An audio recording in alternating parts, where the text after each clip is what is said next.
आगे बढ़ते हैं, खबर हरियाणा की सियासत से लेते हैं। हरियाणा बीजेपी विधायक दल की बैठक को दूसरी बार स्थगित कर दिया गया है। कई मायनों में इस बैठक को बेहद अहम माना जा रहा था, लेकिन प्रदेश बीजेपी के प्रवक्ता कृष्ण ढूल इसे सामान्य स्थगन करार दे रहे हैं। तो वहीं सूबे में उप मुख्यमंत्री बनाए जाने की खबर को मुख्यमंत्री ने खारिज कर दिया। एक सप्ताह के भीतर ये दूसरा मौका है जब हरियाणा बीजेपी विधायक दल की बैठक स्थगित हुई है। नाराज चल रहे पार्टी के विधायकों और मंत्रिमंडल में फेरबदल के लिहाज से बैठक को अहम माना जा रहा था, लेकिन बैठक स्थगित होने से मामला ठंडे बस्ते में जाता दिख रहा है। हालांकि हरियाणा बीजेपी के प्रवक्ता बैठक स्थगन को सामान्य करार दे रहे हैं। उनका दावा है कि विधायकों की नाराजगी अधिकारियों के रवैये को लेकर थी, जिसे दूर किया जा चुका है। वहीं सूबे में डिप्टी सीएम बनाए जाने की अटकलों को खुद सीएम मनोहर लाल ने खारिज कर दिया है, जबकि पार्टी के प्रवक्ता इसे सीएम के क्षेत्राधिकार का मामला बता रहे हैं। हालांकि उनका ये भी कहना है कि सीएम चाहे तो बदलाव कर सकते हैं। मंत्रिमंडल विस्तार पे कोई चर्चा आपको? देखिए, अब ये विषय पार्टी के विषय होते हैं, मेरे विषय नहीं है। हमने तो सरकार चलानी है। सीएम ऑफिस में कुछ बदलाव की ऐसा कोई विषय नहीं है। ये सब आप लोगों की खबरों की उपज है। मुझे मालूम नहीं कहाँ से निकलती है, कहाँ बढ़ती है, कहाँ जाती है। हमारा ऐसा कोई किसी प्रकार का बदलाव तो प्रकृति का भी नियम है। इससे पहले भी हमारी प्रदेश सरकार में माननीय मनोहर जी ने 2 बार मंत्रिमंडल का विस्तार किया है। उसमें किस कार्यकर्ता को बदला जाना है, किस विधायक को कौन सा विभाग देना है, किसको संगठन का काम देना है, ये मुख्यमंत्री जी के विशेष अधिकार का क्षेत्र है। तो जैसा कि बताया कि बैठक ही स्थगित हो गई है, तो बदलाव के कयास तो चलते रहेंगे। इससे पहले भी लगातार बदलावों के कयास चलते रहेंगे। आपको बता दें कि पार्टी की तरफ से नाराज विधायकों को मनाने की कोशिशें पहले भी हो चुकी हैं। कुल मिलाकर बीजेपी सब कुछ ठीक ठाक होने का दावा कर रही है, लेकिन अटकलों का बाजार और विरोधियों के सियासी हमले लगातार जारी है। चंडीगढ़ से कुलवीर दीवान, जी मीडिया। हरियाणा रोडवेज कर्मचारी यूनियन एक बार फिर से प्रदेश सरकार की नई ट्रांसपोर्ट नीति के विरोध में उतर आई है और उन्होंने ऐलान किया है कि अगर सरकार ने इस बार उनकी मांगे नहीं मानी तो यूनियन की तरफ से प्रदेश व्यापी प्रदर्शन किया जाएगा। हरियाणा सरकार की नई ट्रांसपोर्ट नीति के खिलाफ रोडवेज कर्मचारियों का विरोध बढ़ता जा रहा है।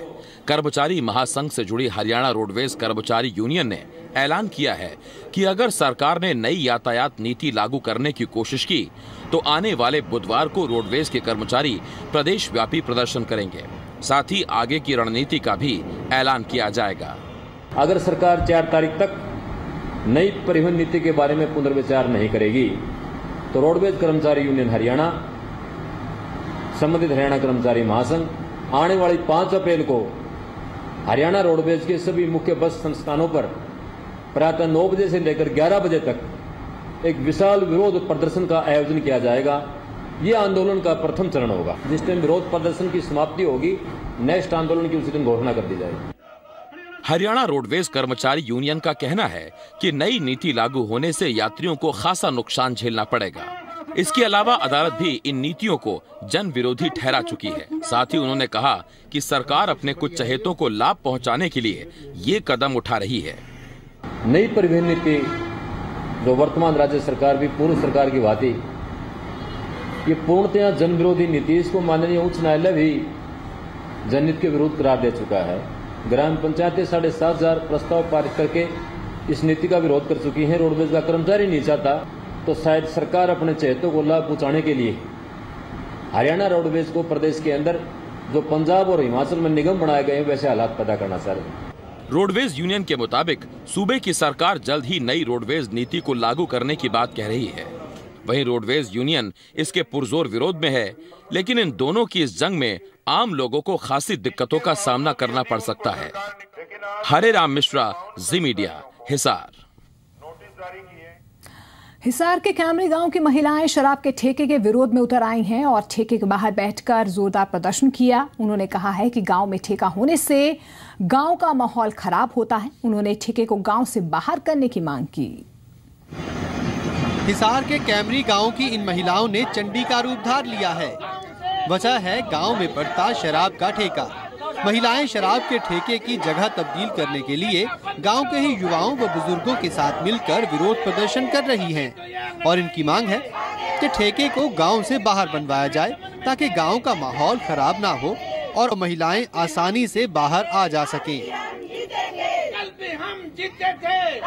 साथ ही महिलाओं का कहना है कि अगर उनकी मांग ना मानी गई तो वो धरना इसी तरह से जारी रखेंगी। हमने ये था भाई ठेका काम से 2 किलोमीटर बाहर होएगा। उसके बाद हमने पता चला ठेकेदार से मतलब सरपंच ने साइन कर दिए और ठेका मंजूर हो गया। 27 तारीख को हमने पता चला। हम 27 तारीख को फिर डीसी के और एसपी के हमने एप्लीकेशन लगाई। हमने कहा जी गांव से बाहर ठेका होना चाहिए। जो कमला मैडम है उसने ये कहा अब मंजूर हो चुका है ठेका, नक्शा पास हो चुका है, ये कुछ नहीं हो सकता, हम यहाँ से उठेंगे नहीं जी। हमारे साथ नौजवान भी है गाँव के और महिलाएं हैं। वहीं गांव के सरपंच ने महिलाओं की मांग को सही करार दिया। माता के ग्रामवासियों के इस ठेके को बाहर होना चाहिए। पिछली बार भी हमने कोशिश की थी लेकिन विभाग ने ये कहा था कि अप्रूव्ड है, ठेका ये होना चाहिए, नेक्स्ट ईयर देखेंगे। तो अब की बार महिलाएं फिर कल से मेरे पास फोन आया था, सुबह मैं गया भी था, तो उन्हें यही कहा भी अगर समस्या है तो ठेका बाहर जाना चाहिए। महिलाओं की जायज मांग है। विरोध को देखते हुए एक्साइज विभाग भी अब ठेके की जगह को तब्दील करने का भरोसा दे रहा है। विभाग ठेके को चेंज कर रहा है। जैसे ही महिलाओं ने अपनी ऑब्जेक्शन दी है उसके बारे में, तो हम इसको चेंज कर रहे हैं। इसको 5-10 दिन में कर देंगे हम चेंज। जैसे ही नए स्थान पर जैसे ही ठेका बनता है इसको शिफ्ट कर देंगे।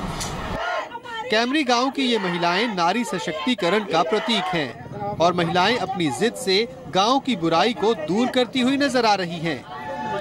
हरे राम मिश्रा, जी मीडिया, हिसार।